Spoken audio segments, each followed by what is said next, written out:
Monika story telling में आपका स्वागत है।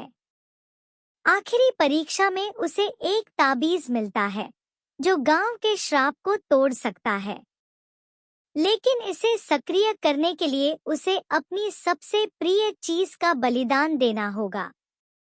आर्या के लिए यह उसकी आजादी थी। आर्या के पास दो विकल्प होते हैं, या तो वह अपनी आजादी की कुर्बानी दे और गांव को मुक्त करे, या अपनी जान बचाने के लिए वहां से भागने की कोशिश करे। उसने अपनी आजादी कुर्बान करने का फैसला किया। जैसे ही ताबीज सक्रिय होता है, गांव में गूंज उठती है। धुंध गायब होने लगती है और गांव के सभी लापता लोग प्रकट हो जाते हैं। लेकिन आर्या का शरीर धीरे धीरे गायब हो जाता है। वह गांव का हिस्सा बन चुकी होती है। गांव का श्राप टूट जाता है। सुहाना अब एक साधारण गांव बन जाता है, लेकिन आर्या की बहादुरी और बलिदान को कभी नहीं भुलाया जाता।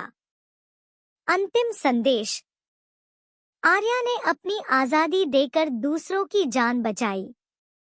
वह कहानी बन गई जिसे लोग पीढ़ियों तक याद रखेंगे। गांव सुहाना अब श्राप से मुक्त हो चुका था।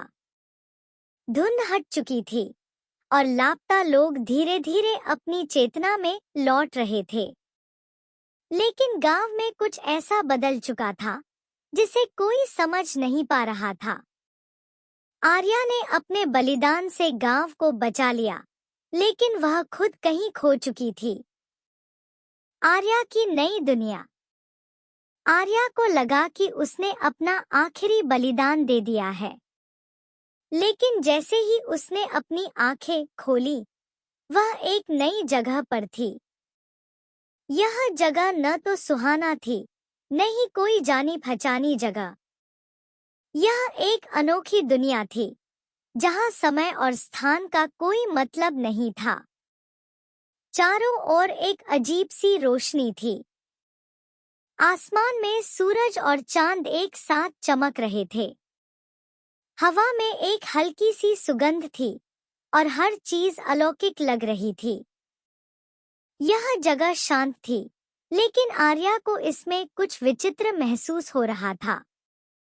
अचानक उसके सामने वही ताबीज प्रकट हुआ जो उसने गांव के श्राप को तोड़ने के लिए सक्रिय किया था। ताबीज चमकने लगा और उससे एक धीमी आवाज आई। तुमने अपनी सबसे प्रिय चीज त्याग दी, अपनी आजादी। अब तुम इस दुनिया का हिस्सा हो, लेकिन तुम्हारे पास एक मौका है। अगर तुम अपनी इच्छा शक्ति से इन चुनौतियों को पार कर सको, तो तुम अपनी दुनिया में लौट सकती हो। अगले भाग के लिए लाइक करें और कमेंट में अपनी राय दें।